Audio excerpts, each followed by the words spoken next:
Okay, to begin where we left off in our last lecture on, oh geez, when was it? Thursday, a week ago, I guess. We were talking about the periodic table. And the periodic table is really the most indispensable tool to chemists because it summarizes in a compact form the most basic information about the chemical elements. And this is an example of a periodic table. This is most likely the one that I will give you on any in-class tests and things like that. Is very similar to the one in our textbook, but not exactly the same. Anyway, the periodic table is a very good resource for information on the elements. It gives you the symbol for each element, and each square is one element. Gives you the symbol for the element, gives you the atomic number of the element, that is the whole number that's within the square, gives you the atomic mass of the element, which is the number that has decimal points in it. And in some cases, it also gives you the name of the element. This information is very useful because remember, the atomic number tells you how many protons there are in the nucleus of an element or of an atom. And it's the protons in the nucleus that really set up many of the characteristics of what the element is like. And each element has its own characteristic number of protons in the nucleus, which is different from the number of protons in the nucleus of any other element. And therefore, each element has its own characteristic atomic number. And we number them 1, 2, 3, 4, 5, they're whole numbers because that's the number of protons. And with protons, you can't divide them up. Either you have a proton or you don't. So the atomic numbers are all whole numbers. From that information, you can also find out other information like how many electrons does the element have. Because if you're talking about a neutral atom of an element, that is an atom with no overall electrical charge, then that implies that it must have the same number of negatively charged electrons as it has of positively charged protons. So if we look at the element boron here, it's atomic number 5, which means all atoms of boron have 5 electrons. And if you're talking about a neutral atom of boron with no overall electrical charge, then that atom must have also 5 electrons. If the atom of boron does not have 5 electrons, then you can take the number of electrons it does have and compare it to the number of protons and decide what the charge is on that particular atom. The arrangement of the periodic table has a lot to do with the properties of the elements also. The periodic table is arranged with the metallic elements, that is the elements that are metals, on the left-hand side and the middle and the near parts of the right-hand side even. It turns out that a vast majority of chemical elements are metals. And so from this zigzag here to the left, those elements are all metals, except for hydrogen. Hydrogen is a non-metal, and it's placed here in most periodic tables because its structure, the way its electrons are arranged, are similar to the other elements in that group.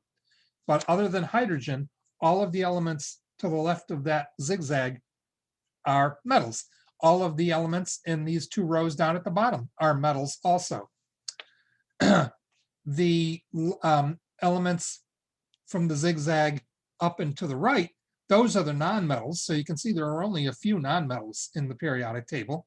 And then we also have a smaller group known as semiconductors or semi-metals or metalloids. Metalloids is actually the most common name used for them now, which have some properties of metals, some properties of nonmetals, and some properties that are in between metals and nonmetals. And some of the elements along the zigzag are metalloids. So ones like boron, silicon, germanium, arsenic, and ones like that. So you can tell a lot about the periodic table just by where an element is. Even if it's an element that you're not familiar with, you can look at the elements on either side of it, and you can tell a lot about that element, like manganese. Manganese is not an element that most people are probably familiar with, but if you look on one side, you have chromium, And if you think of something like chrome plated car parts or something like that, the coating on the outside of them is chromium. And on the other side, we have iron. And iron is a pretty well-known substance. Well, manganese is right between them. So manganese has properties that are very similar to those of chromium and iron. It's a very hard metal. It has a very high melting point, very high boiling point, and so on. You can even tell in greater detail what an element is like based on where it is if you confine yourself to what are known as the main groups. That is the groups that have the capital letter A after their numbers, or the taller groups in the periodic table. So like 1A, 2A, and then 3, 4, 5, 6, 7, and 8A. These taller groups here are known as the main group elements, or the representative group elements.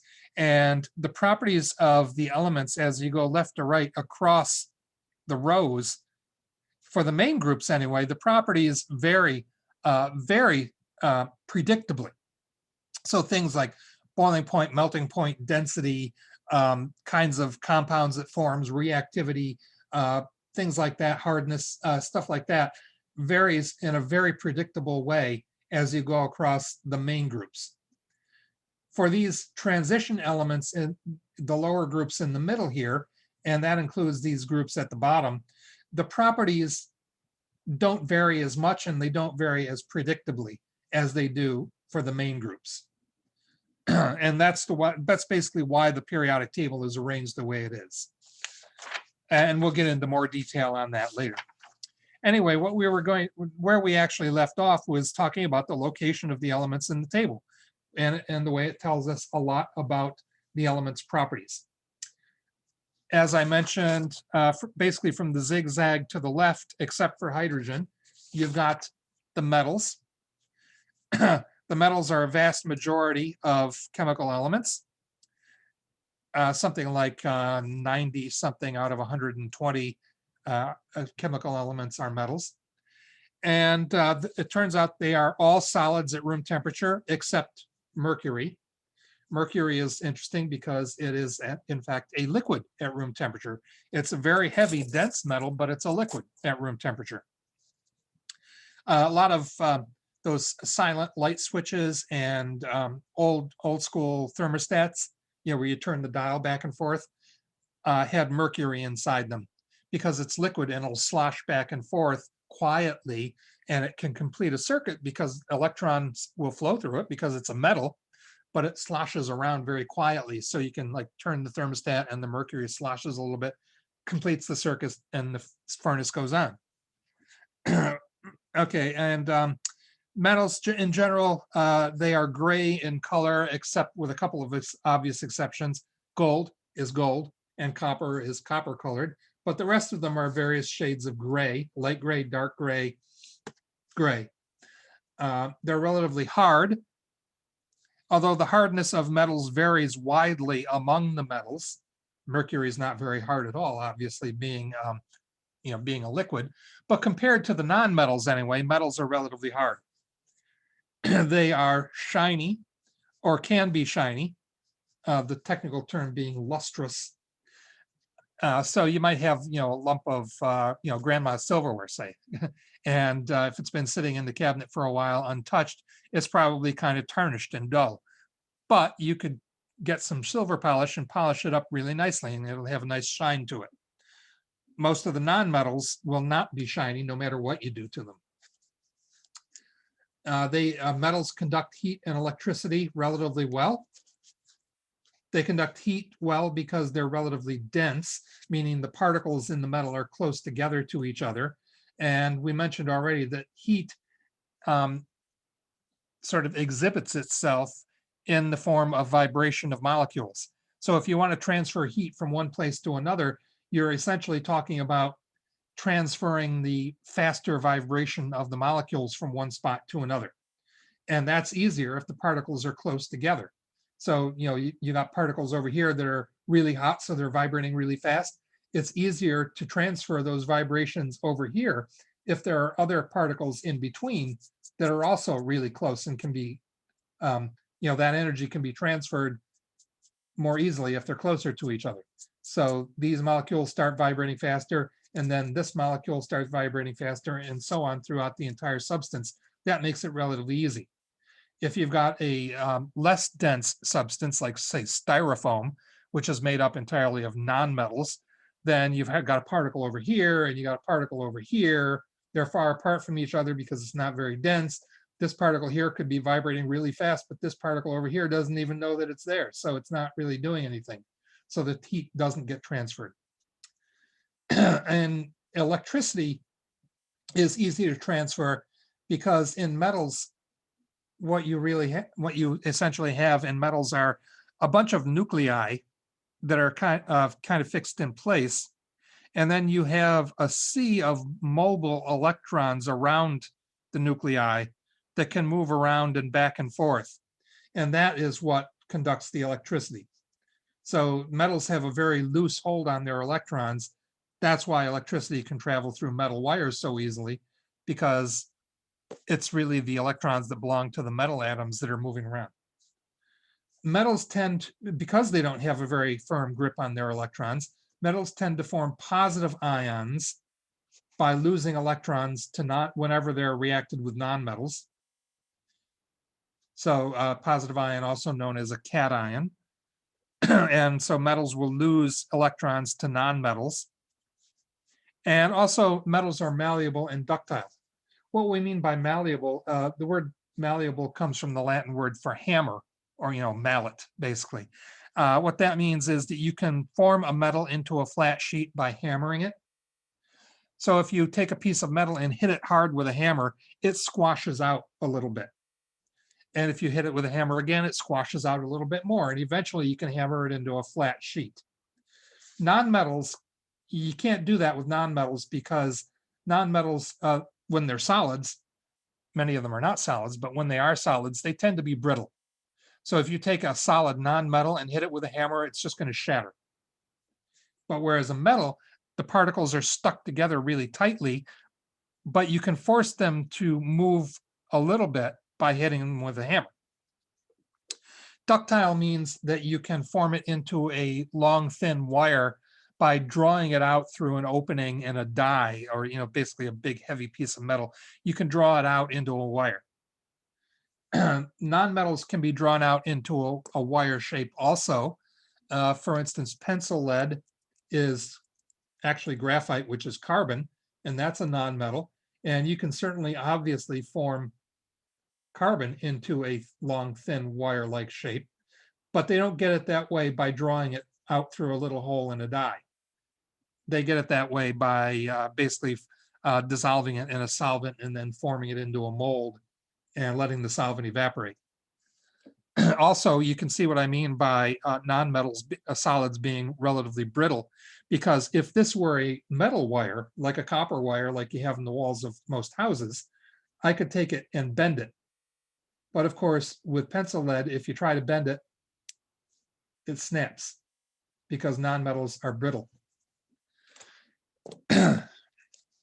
Okay, so nonmetals, those are the upper right corner of the periodic table, and hydrogen, which is the upper left corner.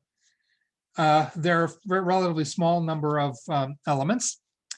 They can be solid, liquid, or gas at room temperature. Some periodic tables will give you a key that, or like a color coding, that will allow you to tell whether an element is a solid, liquid, or a gas at room temperature.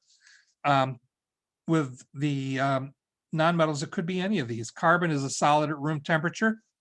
Phosphorus and sulfur are solids, as are selenium, and as is iodine. Those are all solids at room temperature. But nitrogen, oxygen, fluorine, and chlorine, and all of the stuff in group 8A, those are all gases at room temperature. And bromine is a liquid at room temperature. Interesting enough, a lot of the elements are solids at room temperature. Quite a few of them are gases at room temperature. Only 2 of them are liquids at room temperature. Mercury being one, and bromine being the other. So for liquids, you've got one metal and one nonmetal. So they're relatively soft. Even the solids are relatively soft. You saw how easily I snapped the graphite on the pencil there. That's a solid nonmetal, carbon. The solids are not lustrous. If you take a look at a piece of sulfur or a piece of graphite or something, they're not very shiny. I guess one of the few exceptions would be diamond. Diamond is another form of carbon where the atoms are arranged a little differently than they are in graphite, and diamonds are kind of shiny. But other than that, generally nonmetals are not solid or not shiny.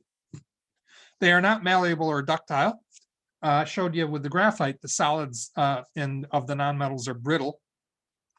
The diamond is another good example. If you take a diamond and hit it with a hammer, it'll probably just shatter. It will certainly not squash out. They are poor conductors of heat and electricity, generally. One exception, though, is graphite. Actually, graphite is a pretty good conductor of electricity. One of the first lessons, if you go to school to be an electrician, is never hold a pencil anywhere near a live wire, because you could touch the tip of the pencil to the wire and get zapped, because that graphite inside the pencil conducts electricity. Nonmetals have a much firmer grip on their electrons, and in fact, generally nonmetals want more electrons than they already have.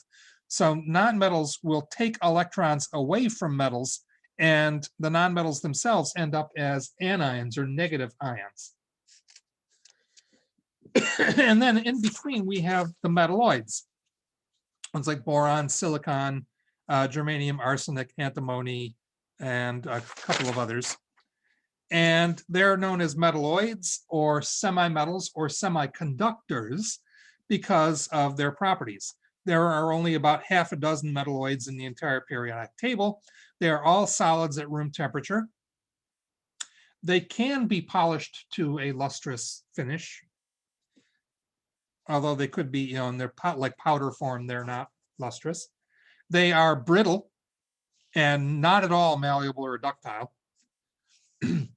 One of the worst experiences I had in graduate school was trying to work with silicon wafers, just very thin bits of silicon. It looked like mirrors. They were very shiny, and trying to cut those into smaller pieces, that is miserable because they are so brittle. One false move and the whole thing shatters. So very brittle. They are moderate conductors of electricity, hence the term semiconductor. And they can form positive or negative ions. It really depends on what they're reacting with. So metals form positive ions, nonmetals form negative ions. Metalloids can go either way. As I mentioned a moment before, we've got the main group elements. Those are the ones with A's after their numbers, or the taller columns. Sometimes they're called representative elements. There are a couple of different ways of numbering the groups in the periodic table. The officially preferred system currently is the 1 through 18 numbering system, where each group just gets a number, 1, 2, 3, 4, up through 18. The previous numbering system was the system where you use Roman numerals, which I sometimes don't actually use because Roman numerals, frankly, are kind of stupid. But anyway, officially it used Roman numerals followed by a letter A or B. And I prefer that one still because it's easier to distinguish between the main group elements or representative elements and the transition elements. If it has an A after it, it's a main group element. And if it has a B after it, it's a transition element. And it's that simple. If it's in the group, that is, if it has an A after it, it's main group. And if it has B after it, it's a transition element. And also there are things that you can find out about the elements in each group that are easier to do if you're using the A and B numbers rather than the 1 through 18 numbers.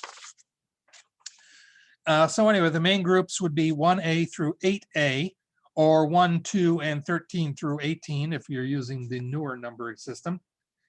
The properties in the main groups vary quite predictably as you go left to right across any given period or row. Remember, the horizontal rows in the periodic table are known as periods. So as you go left to right across a period, the elements in the main groups, the A groups, have properties that vary in a very predictable way. So sodium to magnesium to aluminum to silicon to phosphorus to sulfur to chlorine to argon, those all vary in a very predictable way. Transition metals, those are the B groups, or the lower parts in the middle of the periodic table. Those would be groups 1B through 8B, or 3 through 12 if you're using the numbering system. And they have properties that are more similar to each other, and they don't vary in as predictable a fashion as the elements in the A groups do. So the transition metals, their properties do vary, of course, but not as much and not as predictably as the elements in the A groups. And then we've got the intertransition metals, which are the lanthanides and actinides. That's these two groups of rejects down here at the bottom of the periodic table. They, I think I've mentioned before, actually belong in these spaces here. And they're called lanthanides because lanthanum is the first element of the series for the first row, and actinium is the first element for the second row. And so these entire rows belong in here. That, of course, would make the periodic table enormously wider, and it wouldn't be able to fit on a page and still be legible. So that's the problem. That's why they take these groups out and put them down below for most periodic tables. But if you Google periodic table, and go and click on images, you'll see various arrangements of the periodic table that have these two groups in place. And you'll see how wide that makes the table and how hard it is to read because of that. Okay, some of the groups have names because in the A groups anyway, Mendeleev stacked the elements up so that elements in the same group tended to have very similar properties. They had, the properties would vary in a predictable fashion from the top of the group down to the bottom of the group. Some of the properties definitely would vary because, for one thing, the atoms or the elements will be getting heavier as you go down the group. Notice in group 1, we start with atomic mass of 1, and then we go 6 and 23, 39, 85, 133, 223. So they're getting heavier as you go down. So certainly some of the properties are going to change, but things like what kinds of compounds do they form? That is, what kinds of ratios do you find in the compounds that these elements form with other elements? That'll be the same. Everything in group 1 forms a 1-to-1 compound with chlorine, for instance. HCl, LiCl, NaCl, KCl, RbCl, and so on. Everything from group 2 forms a 1-to-2 ratio in compounds with chlorine. So BeCl2, MgCl2, CaCl2, and so on down the line. And so that's basically the reason that they're arranged the way they are. And because of that, scientists have bestowed names upon some of these groups, especially some of the more commonly used groups and some of the ones that have more distinct properties. The book actually goes through and gives names for a whole bunch of different groups, and we don't really need to know them all because, well, one of them anyway, is something even I'd never heard of before. So we don't want to go overboard on that, but we'll stick to the main ones. Group 1A is known as the alkali metals. Technically, of course, hydrogen is not a metal, so hydrogen is a member of group 1A, but technically it's not a member of the alkali metals. Yeah, it's one of those things. Alkali is just another word for bases, as opposed to acids. Acids and bases in chemistry are essentially the opposite thing. So alkali would refer to bases, and these metals get their names because they form basic compounds when you drop them in water. So for instance, if you take sodium and drop it in water, the first thing I would do is run for cover because it's a fairly violent reaction. You can Google videos of sodium in water if you want. They're quite entertaining. Anyway, the sodium combines with the water to form sodium hydroxide, NaOH, which is better known as Li, Lye, and is a principal ingredient in Drano. and it also gives off hydrogen gas. So anyway, Li is a very strong base, and so hence alkali metals. And you get the same kind of reaction for potassium and lithium and the other elements in group 1. If you put potassium in instead of sodium, you would get KOH, which is also a strong base. And if you put lithium in, you would get LiOH, which is also a strong base, and so on. They, like I mentioned, all of the elements in group 1A, including hydrogen actually, form a 1-to-1 ratio with chlorine in compounds. So hence NaCl, KCl, LiCl, even HCl. They form compounds with a 2-to-1 ratio with oxygen. So if you combine sodium with oxygen, you get Na2O. And the fact that you get two of them is just balancing the equation so that we obey the law of conservation of matter. But it's the formulas of the compound would be Na2O. And the same for potassium, it would be K2O. Lithium would be Li2O, and so on. And even hydrogen, H2O. Group 2 are known as alkaline earth metals. And again, alkaline means basic, because they also form bases in water. And this kind of makes it easier to remember because alkaline is longer than the word alkali. So, group 2, it goes from shorter to longer. Also, alkaline earth is 2 words, whereas alkali is 1 word.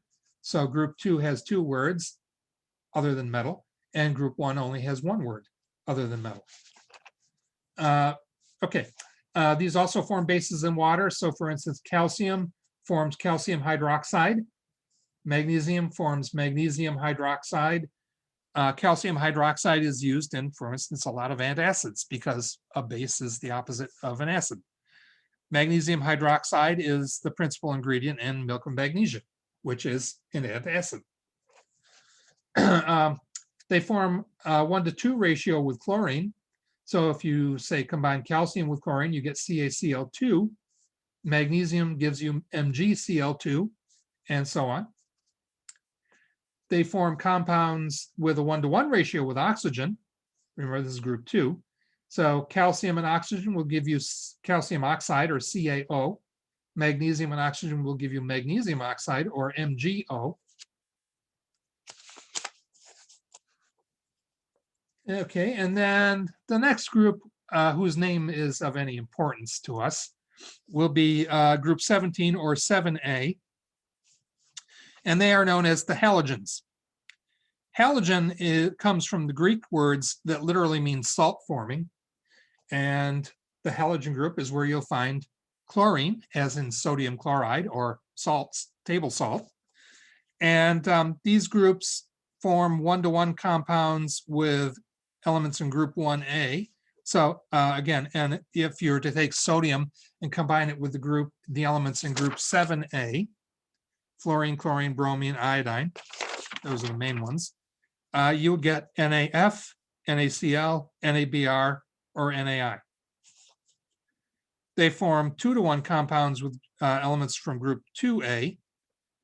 So that would be CaF2 for calcium fluoride, or CaCl2 for calcium chloride, or CaBr2 or CaI2, and so on. And it would be the same if you used magnesium instead of calcium. And the final group that is important to us as a group is group 18, or 8A, and that is the noble gases. So we're talking here helium, neon, argon, krypton, xenon, radon. These formerly were widely known as inert gases, but it turns out they're inert, meaning unreactive, but it turns out they're not totally unreactive. They do form some compounds under extreme circumstances. So it's better to call them noble gases because you can think of it as sort of being like the nobility in England. They'll mix with us commoners under extreme circumstances once in a while, but most of the time they like to sort of stand off by themselves and not do anything. And so they are very stable and generally unreactive, although there are a few compounds involving members of this group under extreme circumstances, like mixing them with fluorine under very high temperature and pressure. You can get XeF4 and XeF6 with xenon. But generally, there are really only a handful of compounds involving any of those elements. So, but they're not totally inert. Okay. Whether the elements are stable or unstable has to do with whether they are reactive or unreactive. And the reason, for instance, that fluorine, chlorine, bromine, and iodine are so reactive is that the structure of their electrons makes them very reactive. And that's why they tend to form compounds very readily.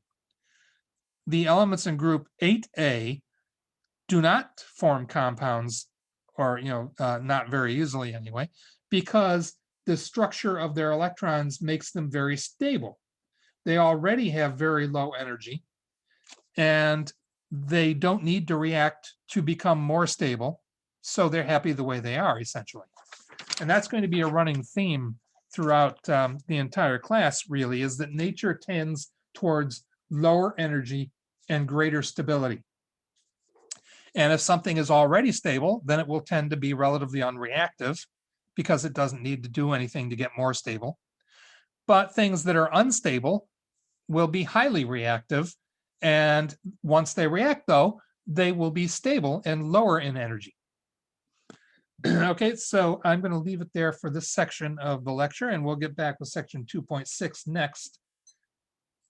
So for now, see you in a minute.